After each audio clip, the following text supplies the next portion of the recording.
go through the papers then this morning and today. Anthropologist Mary Ann Potter and the editor from Spiked, Tom Slater, are both here. Good to see you both this morning. Hi. Tom, can we start with the Mail on Sunday and looking at David Warburton? Yeah, when I woke up this morning, I didn't know anything about this. What is it all about? Well, there's a lot of layers to it. So David Warburton, as you were trailing there, has been suspended over these sex and drugs allegations. So there's images of him which have been circulated of him next to what appears to be cocaine, recordings of him seeming to kind of discuss ordering drugs, as well as 3 allegations of sexual harassment, unwanted advances, effectively 2 of which actually being people who work as commons aides.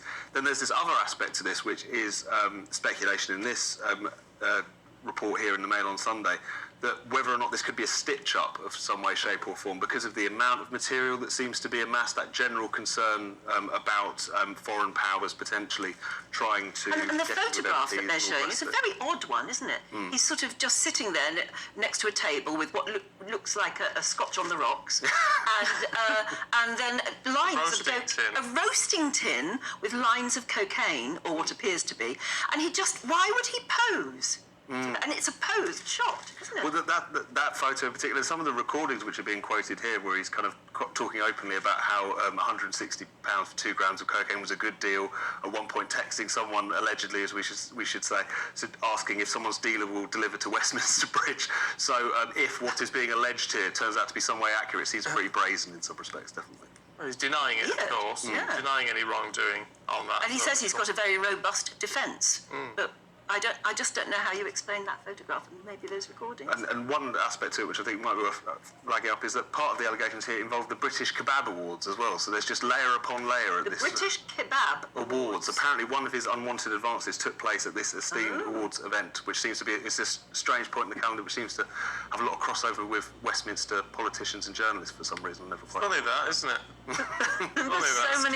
There's so many aspects of this which are more baffling than illuminating. Yes, yeah, very odd. Well, we shall have to hear his defence. He says he's got a robust one. He says he's got a robust defence, but we shall hear it. To the Sunday Times, Mary Ann, looking at what are apparent war crimes left behind in Ukraine. Yeah, a bit of a handbrake turn from the British Kebab Awards. So this is the early reports saying that from areas that Russian troops are withdrawing from, there's evidence of war crimes. So the bodies of dead Ukrainians that have been mutilated, including the bodies of children, areas where perhaps piles of human corpses have been mined so as to target people who would be coming to kind of lay the dead to rest. Yeah. And of course, in your kind of news headlines, the areas that the Russian troops have been leaving, they've been planting landmines. And this fundamentally means that it would not be safe for civilians to return to those areas. And so the millions of people who are now displaced, who are desperate to go home, the way that Ukraine would perhaps start to rebuild if and when, you know, the situation becomes resolved peacefully, it becomes land that you cannot return to safely. It's land that you just can't go call home retrieve anymore. The bodies either at the moment if they've been booby trapped. Yeah, exactly. And the kind of question is, I mean, you hear these stories from the Second World War. You hear these stories about other areas. You know, Princess Diana was very active in working against landmines. There's repeated campaigns to prevent these devices from being built and manufactured in the first place, because why are they designed like that? They're designed to cause maximum damage and often target civilians. And that fundamentally is a war crime. And often years later. Well, that's it, yeah. The legacy of this, the painful, damaging, murderous legacy is decades rather than months. And, I mean, I guess the only thing about this is that we are in an era of smartphones, of satellite imagery, of people being able to record the evidence in real time in a way that perhaps hasn't been available to civilians previously. And so one thinks that at least there would be a compelling, kind of weight of evidence to prove that these things were happening, but quite whether that then translates into action within the international courts. How can it? Yeah, well, I mean, that's the thing. I mean, the thing is, he's not going to submit himself to it, and there's no way we're going to send people in to try and arrest him. well, no, that's it. And the thing is, it's such a brazen, on the world stage, illegal invasion that you kind of think, in the world view, what are a few, breaking of, Geneva Conventions, it's not like this was following the rules in the first place, and these are a few aberrations. Yeah. Meanwhile, Tom, we're going to build more nuclear power stations. Yes, so Kwasi Kwarteng has floated the possibility that by 2050 we could have 6 or 7 new nuclear power stations. This is ahead of the energy security strategy, which is going to be published finally this week, obviously in large part in response to the question of how the world is going to power itself, obviously with Russian oil and gas and wanting to move away from that. So this was a point of contention originally between Kwasi Kwarteng and the Chancellor Rishi Sunak, because of the fact that nuclear power stations are quite expensive. Obviously, there's a lot of upfront costs. It takes a long time for them to actually come on stream. But it seems like this is now going to be a big part of the picture alongside wind power, which the government's still very much attached to.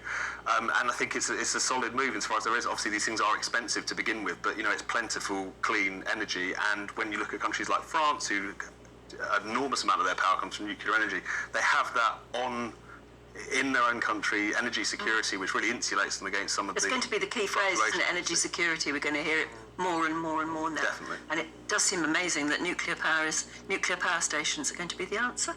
Well, It feels like a step backwards, but does it? I don't know. I've always it does, been quite except that we've got to think of our energy security now. I remember as a child going up to Sellafield, and they used to give tours, and you could walk across the rods, the fuel rods, when they're in. I mean, they're still expensive, but you could walk across the top of the fuel rods.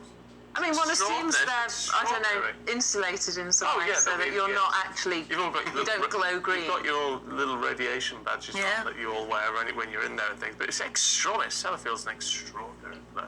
I think the question as well, when you're talking about nuclear, whether these like little mini nuclear stations or like whoppers, like the equivalent of Fukushima or Chernobyl or Sellafield, a bit smaller, is that you obviously need the security of the physical asset as well. Yes. So, because otherwise that itself is a target for domestic. I just hope that if we are going to build nuclear power stations, we at the same time invest hugely in renewables, so that maybe one day we can rely on renewables and close down the nuclear power stations. And the question is, what is the nuclear power station fueled with as well? Yeah, and the cooling systems and all that stuff. Then if you can have green energy that's supporting the nuclear production, then it's all good.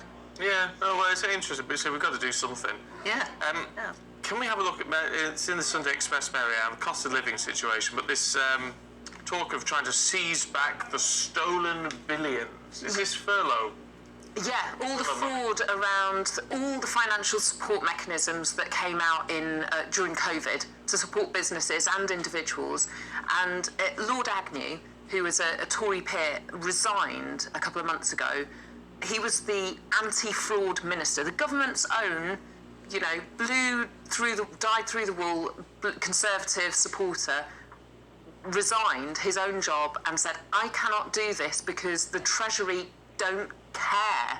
They're making no effort to reclaim all the fraudulent losses that have been identified because of things like bounce back loans being paid to companies that didn't exist at the point they were claiming.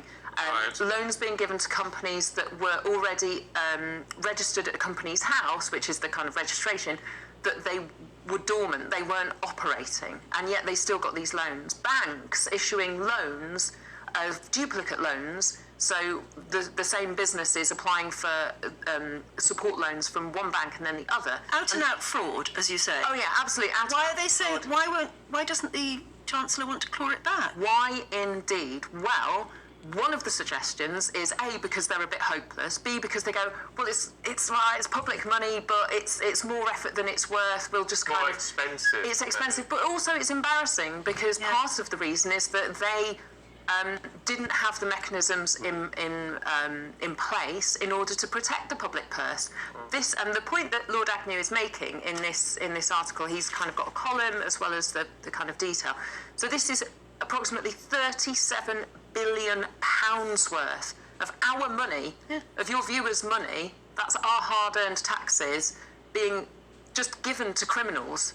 Sometimes people going, I reckon we can, pull a fast one and kind of do the numbers, fill in the form and get the cash, but also organised crime. They've just taken the money, and it really is incumbent on Rishi Sunak to get it back. Make an effort to get it back. If we could get 20% of that back, that could be funneled into universal credit to help those people who exactly have money at the moment. I suppose the only difficulty was, I think we all remember at the height of the pandemic, like just the speed with which they were trying to move. You can kind of understand why the usual safeguards, the usual tendering, all these things that would usually go into any programme of this size went by the wayside. But it is still remarkable that there's just no interest in after the fact. After the fact, and this Lord Agnew. Sorry, one more thing. Lord Agnew makes the point that even when they had sort of, after the event, brought in these checks and balances to make it easier for the banks to check that these were legitimate claims, the banks weren't using that.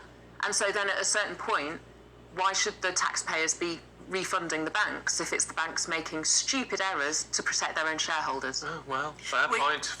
The point is, it would take an awful lot of sorting out, wouldn't it?